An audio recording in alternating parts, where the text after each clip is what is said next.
नमः सिद्धेभ्यः।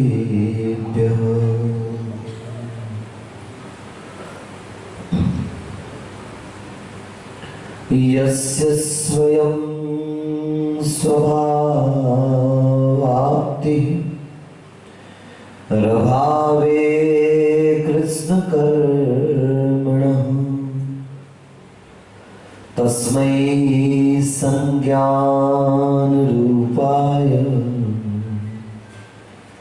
नमोस्तु परमात्मने। अज्ञानतिमिरान्धानां ज्ञानाञ्जनशलाकया चक्षुरुन्मीलितं येन तस्मै श्री गुरुवे नमः। तस्मै श्री गुरुवे नमः। जिनके उर में कल कल बहती शुद्ध चेतना की धारा समतामय सम्यक्त्वमणि से जिनने निज को श्रृंगारा वचनों के मोती बरसाते अमर रहे चिंतन नागर मेरे उर में आन विराजो गुरुवर अभिनंदन सागर गुरुवर अभिनंदन सागर। पंच परमेश्वर भगवान की, मूल नायक श्री एकतराट वृषभनाथ भगवान की, देवपुरी एवं समृद्धि विराजमान चैतन्य चमत्कारी चिंतामणि पार्श्वनाथ भगवान की, चारित्र चक्रवर्ती गुरुवर आचार्य शांति सागर जी महाराज की, परम पूज्य समाधि सम्राट अभीक्ष्ण ज्ञानोपयोगी वात्सल्य मूर्ति मम दीक्षा गुरुवर्य षष्ठम पट्टाचार्य समाधिस्थ आचार्य भगवान अभिनंदन सागर जी मुनि महाराज की, पूज्य आचार्य भगवान रेण सागर जी महाराज की, वर्तमान सप्तम आचार्य श्री अनेकांत सागर जी महाराज की, समाधिस्थ आचार्य निजानंद सागर जी महाराज की, अहिंसा परमो धर्म की, उत्तम तप धर्म की, विद्यावारिधि प्रखर वक्ता और हृदय सम्राट आचार्य भगवान श्री अनुभव सागर जी गुरुदेव की जय। गुरुदेव का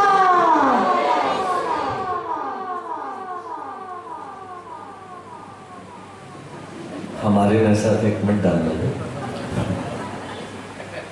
दूध तपे तो घी बन जाता, माटी कलश बने,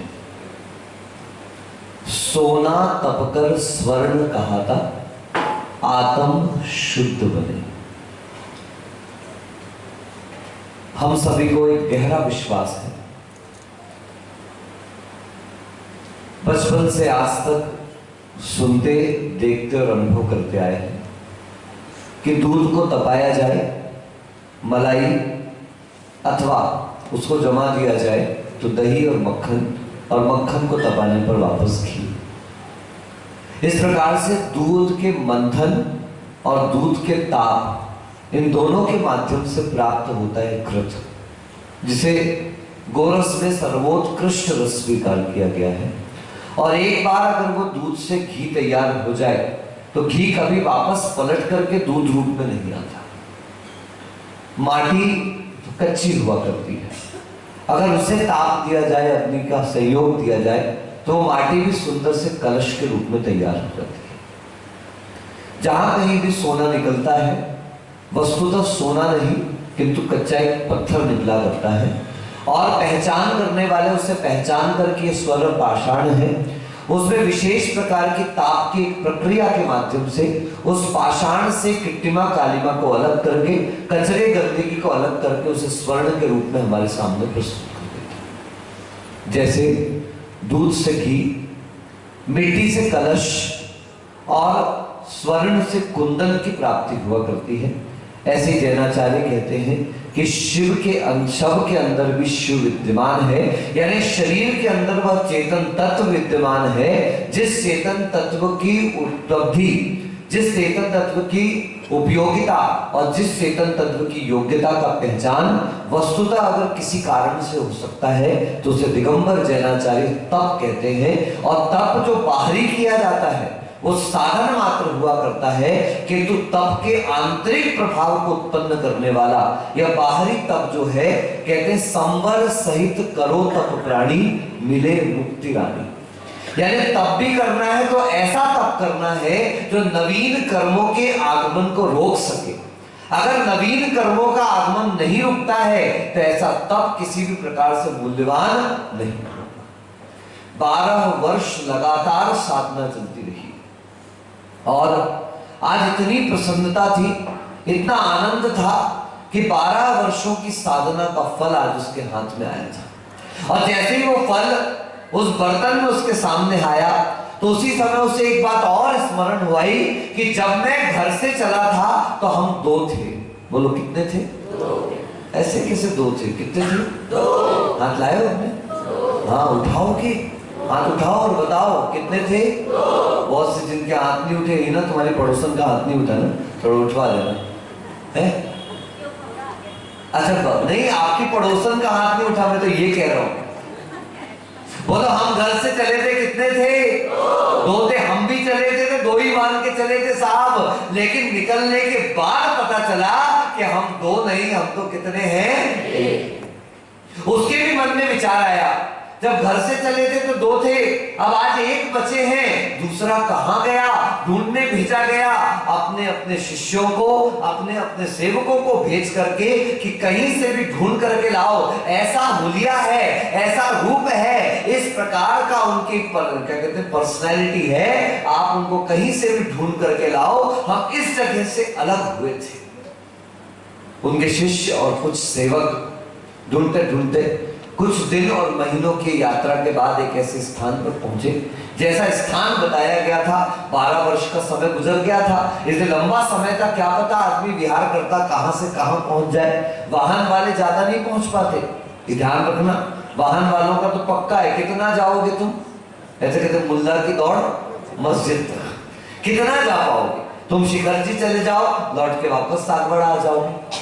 तुम अमेरिका चले जाओ, लौट के वापस सागवाड़ा आ जाओगे। तुम कनाडा चले जाओ, तुम लौट के वापस सागवाड़ा आ जाओगे। आप कहीं भी चले जाओ, लौट के वापस कहां आ जाओगे? लेकिन ये पैदल चलने वालों का ठिकाना नहीं है कि एक बार निकले तो वापस लौट करके कब आ गए, ये अलग बात है, लेकिन कब आ पाएंगे इसका कोई निश्चय कह करके हम नहीं कह सकते बंधुओं। तो उसने भेज दिया और ढूंढते ढूंढते लोग एक ऐसे स्थान पर पहुंचे, वहां पे जाकर के देखते हैं बिल्कुल जैसा रूप बताया गया था, जैसा हमारे गुरु का चेहरा था, जैसे हमारे गुरु की पर्सनालिटी थी, बिल्कुल ऐसी ही इनकी भी पर्सनालिटी है। होना लक्षणों से तो यही पता चलता है कि हमारे गुरु के भाई तो यही है। उन्होंने जाकर के जब उनके रूप को देखा, उनके शरीर को देखा तो बड़ा आश्चर्य हुआ कि हमारे गुरु का रूप लावण्य तो बड़ा सुंदर है और ये तो रूखे सूखे हुए जा रहे हैं। आज यार माइक काम नहीं कर रहा तुम्हारा, ठीक है कुछ गड़बड़ है, आप सेटिंग बनाओ यार, मेरा काम बिगड़ जाएगा। आज बिगड़ा तो 3 दिन का पोल्यूशन भी बिगड़ जाएगा। किसी के पास कॉर्डलेस पकड़े तो नहीं है? वो तो बंद करें, वो सब कॉर्डलेस पकड़े सारे के सारे। तब उन्होंने लक्षणों से ओम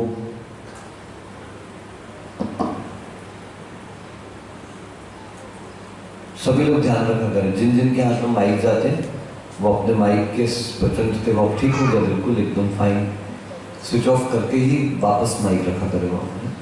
बहुत सारे लोग होते हैं तो हल्ला ज्यादा होता है। तो उन्होंने लक्षणों से पहचान लिया कि निश्चित रूप से ये हमारे गुरु के भाई है, लेकिन रूप कैसा? शरीर पर एक भी वस्त्र नहीं, एक भी धागा नहीं, शरीर पर कोई आभूषण नहीं, किसी प्रकार का कोई वस्तु पदार्थ और सामान नहीं, और शरीर भी बिल्कुल रूखा सूखा हुआ जा रहा है। शरीर की भी हालत इतनी खराब, हमारे गुरु के तो ऐसे हाल और इनके ऐसे हाल। ये पास में है, जाकर के निवेदन किया और उनसे कहा कि हम जानना चाहते हैं कि आपका नाम ऐसा ही है। वो मुस्कुराने लगे, समझ गए कि हाँ, इनका नाम बिल्कुल सही।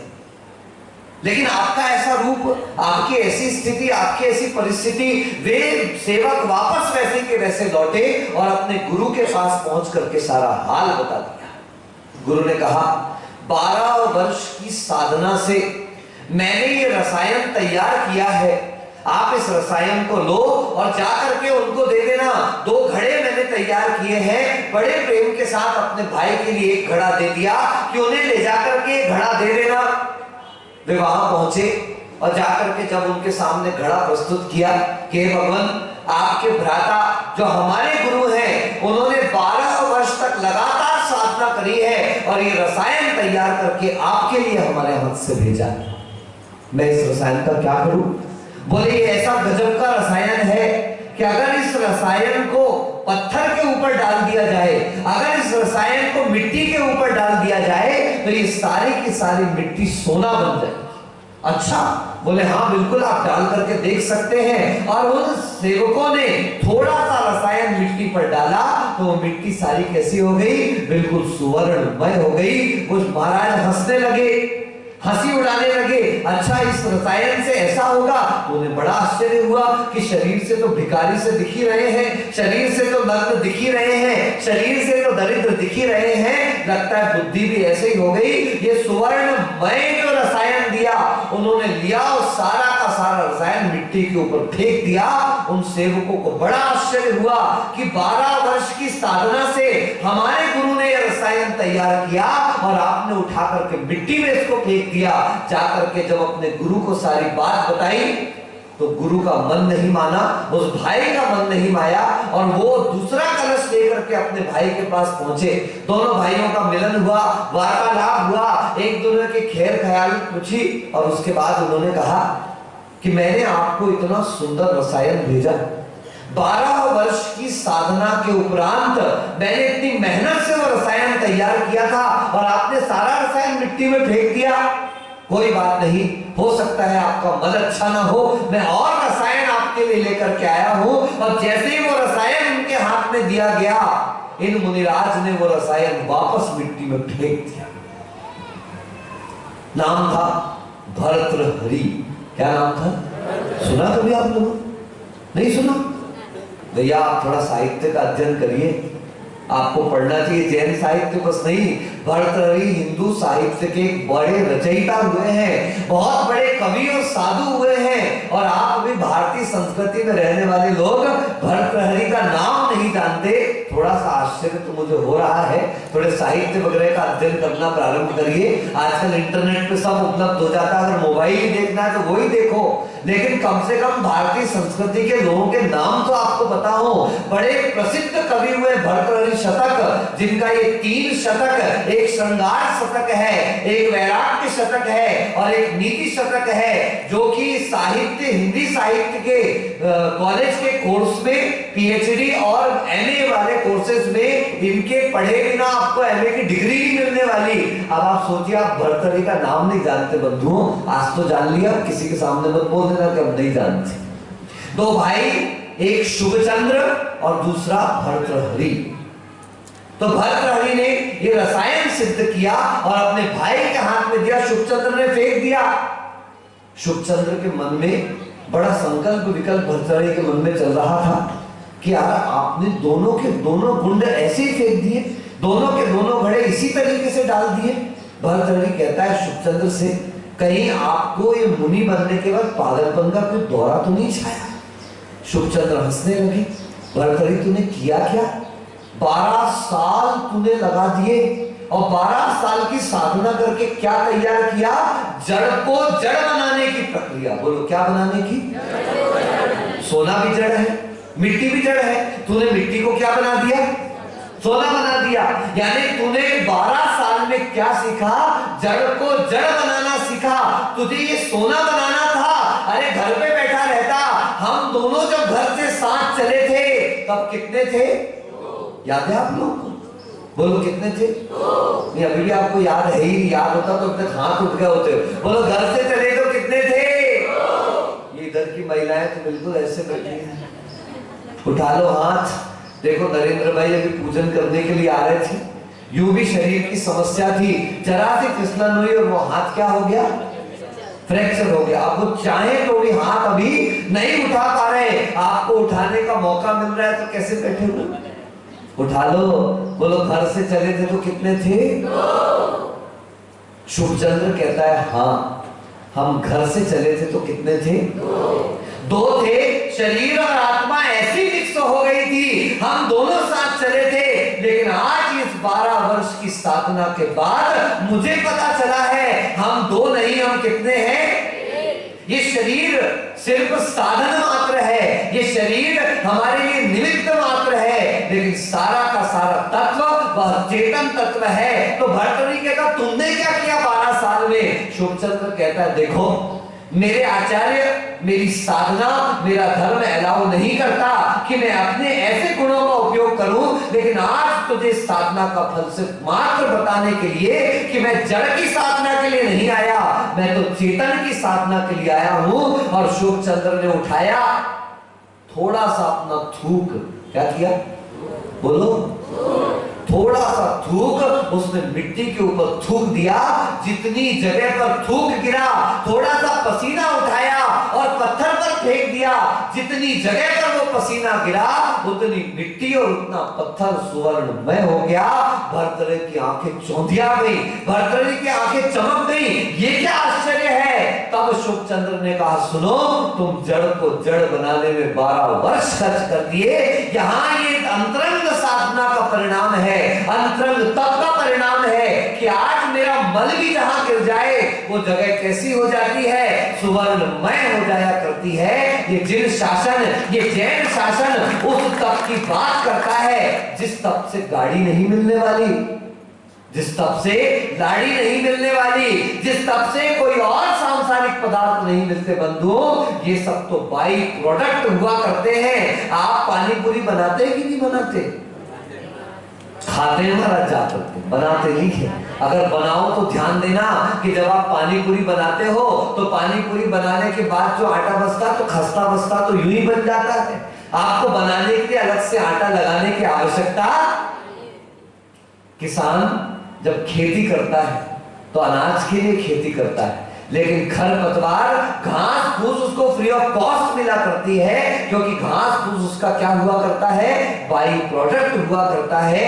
बंधुओं, साधना भी इसी प्रकार की वस्तु हुआ करती है। हम चैतन्य की साधना करें, हम कर्म निर्जरा के लिए तप करें, और जब कर्म निर्जरा के लिए तप किया जाता है तो बाई प्रोडक्ट के रूप में ये धन संपत्ति, परिवार, वैभव, प्रशंसा, ऊंचाई, उत्थान, ये सब अपने आप मिला करते हैं। इसलिए आचार्य भगवत पूज्यपाद महाराज ने सूत्र दिया, कर्म निर्जरार्थम, बोलिए, तप्यते इति तपः। तप की परिभाषा क्या है? खड़े हो जाओ धूप में जाकर के, नहीं। खड़े हो जाओ नदी के किनारे ठंड में, बिल्कुल नहीं। खड़े हो जाओ पहाड़ के ऊपर जाकर के, आचार्यों ने कहा बिल्कुल नहीं। 5 उपास कर लो, 10 उपास कर लो, 16 उपास कर लो, और 32 उपास करो, 64 करो, सिंह निष्क्रीडित व्रत भी कर डालो। लेकिन याद रखना, अगर आपके तप का उद्देश्य प्रदर्शन है, अगर आपके तप का उद्देश्य प्रशंसा है, अगर आपके तप का उद्देश्य ये भाव है कि अगर मैं तप करूंगा तो लोग मेरी प्रशंसा करेंगे, लोग मेरे लिए हाथ जोड़ेंगे, मेरी वंदना करेंगे, मेरी सब जगह सम्मान होगा, याद रखना ऐसा तप किसी काम का नहीं रह जाता बंधुओं। और अगर आपका उद्देश्य तप करने का क्या है कि मैं जितना भी तप कर रहा हूं, आत्मा में क्रोध का कचरा है, मान का कचरा है, माया का कचरा है, लोभ का कचरा है, राग द्वेष मोह का कचरा है, इन सारे कचरों को निकालने के लिए क्या किया जाता है? तप किया जाता है। आप सब घर पे लाते हो शक्कर, क्या लाते हो? बोलो ना, बोलो ना। जिन्होंने नहीं बोला है भगवान उनके मुंह में घी शक्कर, क्या लेके आते हो बोलो? फिर घर पे लाके कढ़ाई में डालते हो, कढ़ाई में डाल के क्या करते हो? फिर चाशनी नहीं, बूरा बनाते हो। चाशनी लग रहा है एक आहार के पास चल रहा है, चाशनी दिखाई दे आप बुरा बनाते हैं। किस लिए बुरा बनाया? क्योंकि उस शक्कर में भी कई प्रकार के कचरे अभी भी विद्यमान हैं। आप पानी डाल करके जब उसको इस तरीके से बॉईल करते हैं तो बहुत सारा कचरा ऊपर ऊपर ऊपर से निकलता चला जाता है और फिर उसके बाद बुरा बन करके तैयार हो जाता है। ये तप की प्रक्रिया का और कोई अर्थ नहीं। ये ध्यान रखें कि आत्मा में जितना कचरा भर चुका है उस कचरे को तप की प्रक्रिया के माध्यम से बाहर निकालना, ये उत्तम तप कहलाता है। सबने दूध गर्म किया है, बोलो हाँ। देखा तो सबने होगा। अब जब आप दूध गर्म करते हैं, गर्म करते हैं, गर्म करते हैं, गर्म करते हैं, एक समय ऐसा आता है कि दूध उफनने को तैयार हो जाता है, ठीक है ना? अब ज्यादा दूध उफनने लगता है तो वो धीरे उफन के कहां पे गिरता है? उसी गैस के ऊपर गिरता है, उसी अग्नि के ऊपर गिरता है। क्यों भड़क रहा है? आप ध्यान से सुनना। अगर दूध उफनने को आ रहा है कैलाश भाई, क्या करेंगे आप? थोड़ा सा पानी डाल दो। क्या कर दो? थोड़ा सा पानी डाल दो, दूध वापस क्या हो जाएगा? अब इस प्रक्रिया को बहुत ध्यान से सुनना। दूध में स्वभाव से पानी मिला रहता है, आपको डालने की जरूरत नहीं है। दूध में उसकी उत्पत्ति के साथ पानी की भी उत्पत्ति उसके साथ रहती है। दूध और पानी का संयोग उसके निर्माण के साथ रहता है। जब आप उसे गैस पे रख के गर्म करते हैं तो क्या होता है? उसका पानी धीरे धीरे वाष्पीकृत होकर के उड़ने लगता है। अब दूध और पानी की गहरी मित्रता है ऐसा, क्योंकि जब से जन्म हुआ तब से दोनों साथ में हैं। अब जब पानी उड़ने लगता है तो दूध को तकलीफ होती, मेरा मित्र जा रहा है, मेरा साथी जा रहा है, मेरा प्रेमी जा रहा है, तो दूध उफनना चालू करता है, दूध उबलना चालू करता है। ये किसके कारण हुआ है? इस अग्नि के कारण हुआ है। इसलिए दूध उफनता है और कहां गिरने को तैयार होता है? अग्नि, तूने मेरे मित्र पानी को भगाया, तूने, तेरे कारण मेरा मित्र उफन करके बाहर जा रहा है। इसलिए दूध अपना युद्ध लड़ने के लिए किसके पास जाता है? उस अग्नि के पास जाता है। और आपने क्या किया? थोड़ा सा पानी, तो वैसे दूध को ठंडक मिल जाती है, मेरा मित्र क्या हो गया? दूध मतलब आत्मा। बोलो, दूध मतलब आत्मा। दूध मतलब आत्मा। वो आत्मा आ रही है नहीं, सबने एक झटके में उनकी तरफ देखा। कहां से आप लोग? अमेरिका से आए हो क्या? एलियंस तो नहीं है, अगले किसी और ग्रह से आए? नहीं, ऐसे देखा बिल्कुल कि मैंने तो कोई एलियंस चले आए। कहां में आत्मा? आत्मा ही तो नहीं चली आई कोई भैया, इसीलिए देखने लगे। दूध मतलब, जल्दी बोलो, दूध मतलब, वेरी गुड। पानी मतलब, जल्दी, पानी मतलब, जल्दी, पानी मतलब, बिल्कुल, बहुत अच्छा एग्जांपल है सब आपके सामने। दूध मतलब आत्मा, पानी मतलब शरीर और अग्नि मतलब तप। जब तप की प्रक्रिया प्रारंभ होती है तो शरीर सूखता है। देखो इन लोगों को, कोई टिक रहा है, कोई टिक रहा है, लेकिन सोचिएगा, विचार करिएगा, ये शरीर कमजोर पड़ रहा है, ये शरीर सूख रहा है, इस शरीर को कष्ट हो रहा है, लेकिन इस विश्वास के साथ चल रहा है वो तपस्वी कि शरीर सूखेगा तो आत्मा मजबूत होगी, शरीर कमजोर पड़ेगा तो आत्मा का विकास होगा।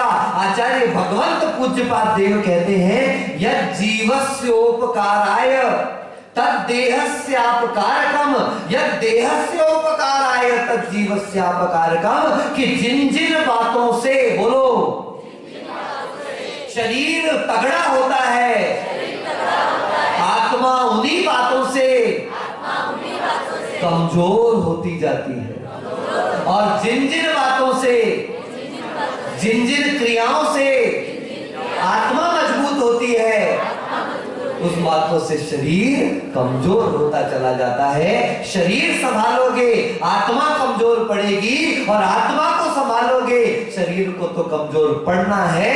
जब जब दूध गर्म होगा, पानी उफनेगा, पानी उबलेगा, पानी का वाष्पीकरण होगा, और पानी जाएगा तो दूध घबराएगा, और घबराएगा, गुस्सा होगा, तड़पेगा, और अपनी तड़प में आकर के ईंधन के ऊपर जाएगा। और अगर आपने पानी दे दिया वो फिर बैठ जाएगा, लेकिन आपका मतलब सिद्ध नहीं हुआ। इसलिए शरीर की कमजोरी से घबराना नहीं। शरीर में कमी आएगी तो घबराना मत, ये ध्यान रख के चलना, शरीर माध्यम खलु धर्म साधनम, कि शरीर तो धर्म साधन का माध्यम हुआ करता है, लेकिन ये भी याद रखना, शरीर माध्यम खलु धर्म बाधनम अपि, ये शरीर इस धर्म को बाधा भी उत्पन्न किया करता है। इसलिए अगर सच में आप चाहते हो कि शरीर आपकी साधना का कारण बन जाए, साधना का निमित्त बन जाए, तो शरीर की कमजोरी से घबराना मत। एक एक क्षण पूछिए अनुकरण से कैसा लग रहा है महाराज? शाम को चक्कर आ रहा था? हाँ बोलो ना, आ रहा था। अगर नहीं आ रहा था तो तुम लफड़ा तो नहीं कर रहे हो कुछ? अगर मान लो चक्कर नहीं आ रहा, 28वां दिन है भाई, 27 कितने हो गए? 28 हो गए। आज 28वां दिन है, और अगर 28वें दिन भी चक्कर नहीं आ रहा तो एक संदेह हो जाएगा यार, कैसे चक्कर नहीं आ रहा? शरीर अपना काम करेगा, आत्मा को अपना काम करना। लेकिन होता क्या है, आप 2 दिन ही शरीर इतना घटिया है। कल अपने ध्यान में क्या सुना था, मुझे आज भी याद है, बस 2-5 मिनट अपनी बात कहकर बात समाप्त करूं। उदयपुर गुलाबबाग जबरदस्त गार्डन है, बहुत बड़ा गार्डन है, बहुत बड़ी लाइब्रेरी है वहां पर। हम लोग जंगल हुमड़ भवन से दूध तलाई जाते थे 2-2.25 किलोमीटर। एक रोज जंगल से लौटते थे तो दूध तलाई से होकर के गुलाबबाग के अंदर होकर के निकलते थे, गार्डन होकर के। वहां पर एक दिन रोज एक श्वेतांबर महिला आती थी, और वो श्वेतांबर महिला जो है प्रतिदिन वहां पर मॉर्निंग वॉक करते हुए निकलती थी, मथेर वंदामी ऐसा शब्द कह करके और नमोस्तु करके। वो डेली का रूटीन था उनका, और प्रतिदिन रोज मिलने से एक पहचान से उनसे सामान्य से हो गई थी। एक दिन हम लोग थोड़ा सा जल्दी हो गए, वो थोड़ा सा लेट हो गए, तो उनकी कार आकर के रुकी ही थी, और जैसे ही वो कार से उतरे एक आश्चर्यजनक दृश्य सामने था। सेठानी के पहले सेठानी का उतरना हुआ, पहले सेठानी उतरी और सेठानी की गोद में कुत्ते का पिल्ला था। क्या था बोलो ना। पीछे से नौकरानी उतरी और नौकरानी की गोद में सेठानी का पिल्ला था। समझ लो भाई, सेठानी की गोद में कुत्ते का बच्चा हो गया, वो तो सेठानी की गोद में था, और नौकरानी की गोद में बच्चा नहीं, सेठानी का पिल्ला। अब हरकतें देखो आप उनकी। मैंने मन में बहुत विचार किया, मैंने आचुषी से भी कहा, मैंने कहा आचुषी यही कारण है, कुत्ते के पिल्ले को पोटी आती है तो वो सेठानी की साड़ी खींचता, मतलब वो इतना सुसंस्कृत हो गया है कि पोटी आए तो कहीं भी नहीं करता वो सेठानी, क्योंकि उसमें संस्कार किसके आ रहे हैं? सेठानी के आ रहे हैं।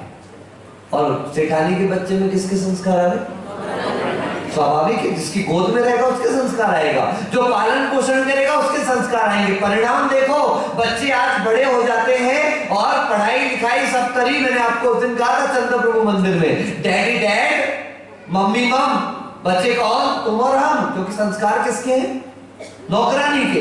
नौकरानी ने झाड़ू लगाई, नौकरानी ने पोछा लगाया, नौकरानी ने कपड़े धोए, अपने पैसे लिए, आपसे कोई लगाव नहीं, नौकरानी चली। बच्चों ने भी अपनी उम्र बढ़ गई, अपने बड़े हो गए, अपना सब कुछ सामान्य हो गया, और उसके बाद माता पिता अपना निभाओ, हम चले अपना बाहर। माता पिता डैडी डैड, मम्मी मम, बच्चे कौन? तुम और। सेठानी के बच्चे में संस्कार नौकरानी के, और कुत्ते के बच्चे में संस्कार सेठानी। अब वो सेठानी रोज कुत्ते के बच्चे को लेकर के आती थी अंदर। देखा हमने, एक चेन से कुत्ते के पिल्ले को उसने पकड़ा हुआ है। गुरुदेव मुस्कुराए और गुरुदेव ने हमसे प्रश्न किया, 2-3 महाराज थे, मैं था, आदित्य सागर के 2-3 महाराज थे। प्रश्न किया आचार्य भगवान ने, बेटा बता, सेठानी पिल्ले से बंधी है कि पिल्ला सेठानी से बंधा है? बोलो भाई शीतल, सेठानी पिल्ले से बंधी है या पिल्ला सेठानी से बंधा है? मैंने तो जवाब नहीं दिया, मैं तो समझ गया आचर्षी का प्रश्न, लेकिन मेरे साथी महाराज को थोड़ी ज्यादा जल्दी थी। उन्हें कह पड़े, महाराज पिल्ला जो है वो किससे बंधा हुआ है? आचर्षी हंसने लगे, मेरी तरफ देख के बोले, बोलो। मैंने कहा महाराज जी, दिख रहा है कि पिल्ला सेठानी से बंधा है, लेकिन सत्य ये है कि सेठानी। तो मेरे साथी महाराज मुझसे ऐसा कैसे कह रहे? मैंने कहा देख लेना। और उसी समय झटके से एकदम से कुत्ते के पिल्ले की सांकल छूटी और कुत्ता भाग गया। भागा तो सेठानी पीछे पीछे। मैंने कहा देख लो महाराज, जो पीछे भागे वो बंधा है। बोलो क्या कहा? आ रही कुछ बात समझ में आ रही? जो पीछे भाग रहा है वो बंधा है। मैंने सेठानी से कहा, क्योंकि रोज मिलते थे, इतना तो अपनापन हो चुका था। मैंने कहा आप इतने दिन से हम लोगों के पास आते हो, आपका पिल्ले के पीछे भाग रहे हो, मगर महाराज वो तो भाग जाएगा। मैंने कहा देखो कुत्ते का स्वभाव बताता हूं मैं आपको, आप रुक जाओ तो रुक जाएगा। नहीं महाराज भाग जाएगा। मैंने कहा गुरु की बात पे विश्वास करो, एक बार रुक करके देख लो। उनने हमारी बात पे विश्वास किया, वे रुक गई। थोड़ी आगे जाके कुत्ते ने पलट के देखा, मालकिन तो है ही नहीं, कुत्ता भी वही। मैंने सेठानी से कहा एक और बात मान लो, इतनी बात मान ली। बोले भाई कहिए महाराज साहब। मैंने कहा अब आप पलट जाओ। जैसे ही वो पलट के हमारे पीछे चलने लगे, 2 मिनट के अंदर कुत्ते का पिल्ला भी वापस भाग करके आया और आकर के सेठानी की साड़ी खींचने लगा। ये शरीर उसी कुत्ते के पिल्ले के समान है बंधुओं, और आत्मा है वो सेठ सेठानी। लेकिन ये सेठ सेठानी जिंदगी भर इस पिल्ले के पीछे भागते हैं। ये उत्तम तब कह रहा है कि एक बार उस पिल्ले को छोड़ दो, मैं आपको लिख करके देता हूं कि ये पिल्ला हमेशा हमेशा आत्मा का अनुसरण करेगा। यही उत्तम तब कहलाता है। जब तक इसके पीछे भागते रहोगे ये आपको भगाता रहेगा। एक बार रुक जाओ और जरा पलट जाओ। मैं विश्वास के साथ कहता हूं कि पिल्ला अवश्य आपके पीछे आएगा। Faith and works, they are like the light and heat of a candle, they can not be separated. विश्वास और आचरण प्रकाश और ऊष्मा की तरह होता है। जहां जहां प्रकाश होगा वहां वहां गर्मी अवश्य होगी। ऐसे जिस जिस व्यक्ति के मन में विश्वास होगा उसके आचरण में भी उतर करके अवश्य आएगा। ये विश्वास जब आचरण के रूप में परिवर्तित होता है तब तपस्या जैसे कार्य संपन्न हुआ करते हैं। धन्य है वे जीव नर भाव पाए यह कारण किया, तिन्ही अनादि भ्रमण पंच प्रकार हरि शिव सुख लिया। कि वे जीव धन्य हैं जिन्होंने मनुष्य पर्याय को पाकर इस भौतिकता की चकाचौंध के बीच में रह करके भी ऐसे दिगंबरत्व को धारण किया। तप कर रहे हैं, साधना कर रहे हैं, वैराग्य के मार्ग पर चल रहे हैं। ऐसा जिसको पंचम काल आस्तिक पंथ हो गया।